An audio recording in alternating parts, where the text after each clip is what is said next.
ನಮಸ್ಕಾರ, ನ್ಯೂಸ್ 26ಗೆ ಸ್ವಾಗತ.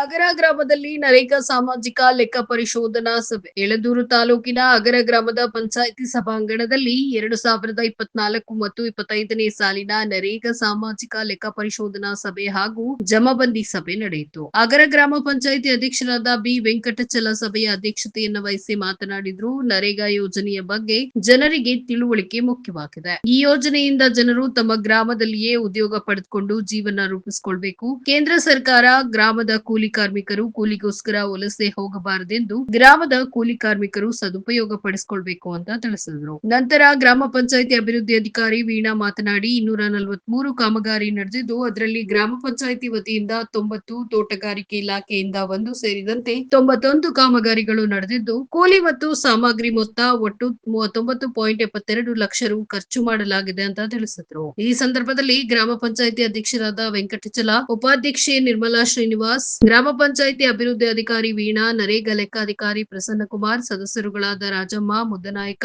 ಸುರೇಶ್, ಆರ್ ಸ್ವಾಮಿ, ನಾಗರಾಜ್, ನಳಿನಿ ಕುಮಾರಿ ಹಾಗೂ ಆಶಾ ಕಾರ್ಯಕರ್ತರು, ಅಂಗನವಾಡಿ ಕಾರ್ಯಕರ್ತೆಯರು ಹಾಗೂ ಸಾರ್ವಜನಿಕರು, ಪಂಚಾಯಿತಿ ಸಿಬ್ಬಂದಿಗಳು ಹಾಗೂ ಗ್ರಾಮಸ್ಥರು ಹಾಜರಿದ್ದರು. ವರದಿ ಎಸ್ ಪುಟ್ಟಸ್ವಾಮಿ ಹೊನ್ನೂರು, ನ್ಯೂಸ್ 26 ಕನ್ನಡ, ಚಾಮರಾಜನಗರ.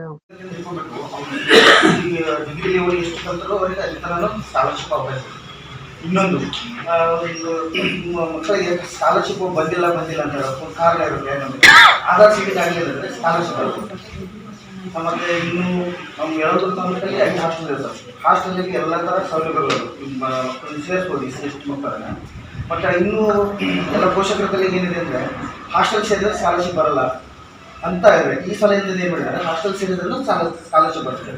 ಹಾಸ್ಟೆಲಲ್ಲಿ ಪ್ರತಿದಿನ ಮೆನು ಪ್ರಕಾರ ಊಟ ಇರುತ್ತೆ, ಎಲ್ಲ ಥರ ಸೌಲಭ್ಯಗಳಿರ್ತವೆ.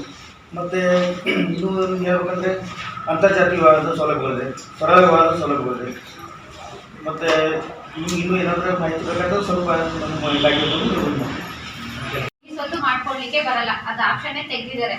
ಹಾಗಾಗಿ ನಾವು ಏನು ರಿಜಿಸ್ಟ್ರೇಷನ್ ಆಗಿರುತ್ತೋ ನಿಮ್ಗೆ ಆಸ್ತಿ, ಅದು ಜೊತೆಗೆ ಇನ್ನೇನಪ್ಪ ಅಂತಂದ್ರೆ ಗ್ರಾಮ ಠಾಣ ಒಳಗಡೆ ಬರುವಂತ ಆಸ್ತಿಗಳಿಗೆ ದಾಖಲಾತಿಗಳು ಕರೆಕ್ಟ್ ಆಗಿದ್ದು ಯಾವ್ದು ಅಬ್ಜೆಕ್ಷನ್ ಇಲ್ಲ ಅಂದ್ರೆ ಮಾತ್ರ ನಾವು ಗ್ರಾಮ ಪಂಚಾಯತಿಗೆ ಮಾಡ್ಕೊಡ್ತಾ ಇದೀವಿ. ನಮ್ಮ ಕುಲದಿಂದಲೇ ಕರ್ಕೊಂಡು ಬಡವರಿಗೆ ಹಂಚೋರು. ಅದಕ್ಕೆ ದಾಖಲಾತಿಗಳು ಇರ್ಬೇಕಲ್ಲ. ದಾಖಲಾತಿಗಳೆಲ್ಲ ಗದ್ದೆನೇ ತಗೊಂಡಿರೋದು ನಮ್ಮದನ್ನ ಸರ್ಕಾರ ಸ್ವಾಧೀನ ಮಾಡಿ ಮೇಡಮ್ ಹಂಚಿಕೆ ಆಗಿದ್ರೆ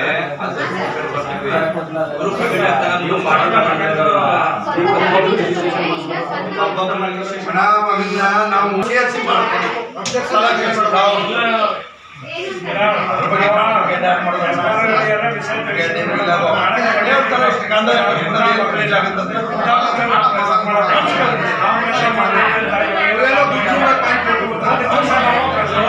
ಇದಾಗಿತ್ತು ಟುಡೇ ನ್ಯೂಸ್ ಅಪ್ಡೇಟ್ಸ್. ಇನ್ನಷ್ಟು ಸುದ್ದಿಗಾಗಿ ನೋಡ್ತಾ ಇರಿ ನ್ಯೂಸ್ 26 ಕನ್ನಡ.